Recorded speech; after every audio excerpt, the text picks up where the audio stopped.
The food shop is getting more expensive, and it's not just inflation. Right now, the tensions in Iran are still high. We know that there's a bit of a ceasefire going on, but these are quietly pushing up the cost of weekly shop in the UK. But most people don't realise why it's happening, or how do we stay ahead of it. Hi, I'm Brewski, the budget foodie. I'm here to help you budget better and hopefully save some pennies. Over the next few minutes, I'm going to break it down simply. Why global conflict affects your food prices, which foods are likely to rise next, and what can we do this week to keep your costs down. No jargon, just real, practical advice. And why does this matter right now? Because the impact is hitting us straight away. This is how quickly things move. Fuel prices rise within days. We've seen this already. Some of the prices are astronomical, especially on the motorways, especially if you're in the UK and around the globe, to be honest. I think everyone can see that the fuel prices are skyrocketing. Now, the food costs, which we're focusing on, follow in a time frame of anything between 2 and 8 weeks. Supermarkets, they adjust these in waves. So you may see one thing rise this week, a few things next week, and then so on and so forth.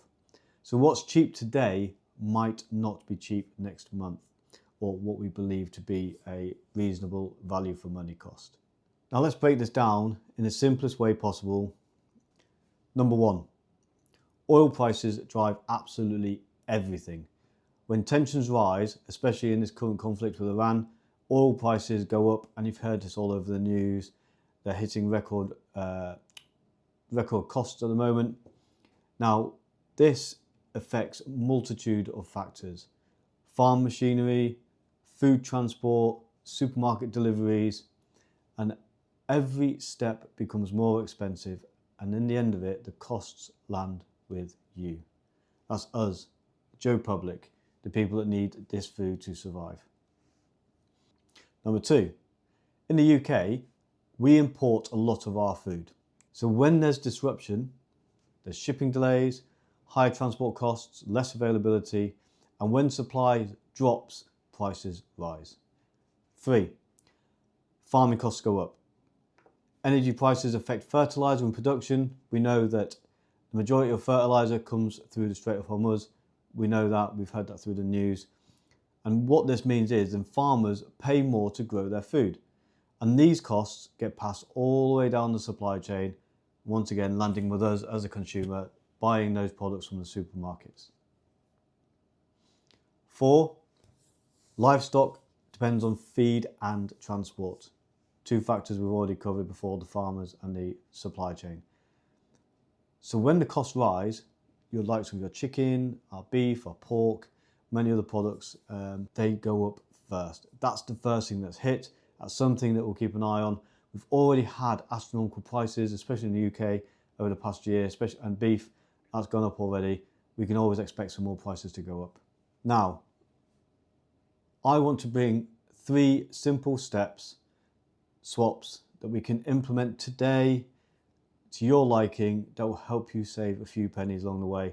Just budget better, plan better, and hopefully just tackle this upcoming wave of uncertainty, and until we can just have what we could determine as normal. What is normal these days, who knows? But, you know, for example, you can swap, when you say swapping out the meats, you could swap beef, because I already said that's quite expensive. You swap that to chicken, that generally tends to be a lot cheaper. But if you do like beef, that's not an issue. If you like it in your bolognese and your cottage pie, things like that, that's okay. But how about this? How about swapping 50% of that beef for some lentils? Bulk it out with lentils. Honestly, you won't know the difference. Bulk it out with some veggies. Honestly, it's absolutely perfect. And that way there, for purchasing of 1 beef product, you can get 2. Use frozen veg instead of fresh. Not a bad idea right now. You can stock up. You can get some really nice frozen vegetables in there. The norm, which is peas and sweet corn, they generally come in frozen. Use frozen vegetables instead of fresh. That's okay. I prefer fresh, don't get me wrong. I think we all like a bit of fresh food, but when it comes to situations like this, we've got to play a bit smarter, and frozen vegetables are just as good and nutritious as the fresh. Now, also bulk your meals out. Extra rice products, pasta products, add more vegetables in there, more seasonability. Check what's, when it's in season, buy more of it. It's okay. Bulk up with potatoes. These will help bolster these meals, keep the costs low, and allow you to save those pennies. Like we said at the beginning there, I'm here to help you save those pennies. Now think of it this way, simple changes, but they make such a big difference, and they are easily adaptable into your weekly menu planning, your monthly planning, whichever you may do. Now, if you want some budget meal ideas, check out my website. Absolutely loads and loads of recipes on there. They are all costed. They are there to help you budget better, plan better. And a couple of really good examples I've recently done. I've got a cheese and potato plate pie, good old British classic, home comforts, really cheap to make, 76p a portion. And then there's other choices on there. Maybe get a hidden vegetable tomato sauce. Just mix it with a bit of pasta.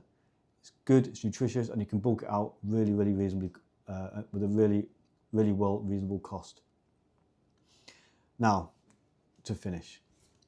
Global events might be out of control, but how we shop and cook isn't. If you can understand what's driving these prices, you can stay ahead of that curve, and you can still eat well without overspending, and that is what I want to help you with. In the next episode, I'm going to show you exactly what foods are rising fastest and what to buy instead. If you think this video has helped you a little bit, help you understand just a little bit there, please save it for a bit of guidance for your next shop.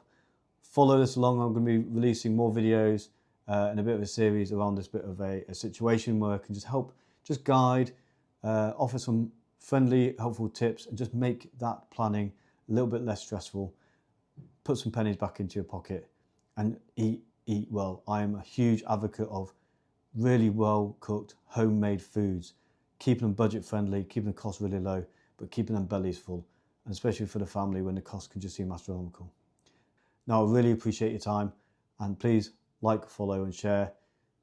Tell your mates, let your family friends know. Honestly, let's get out there, let's help each other and just become better.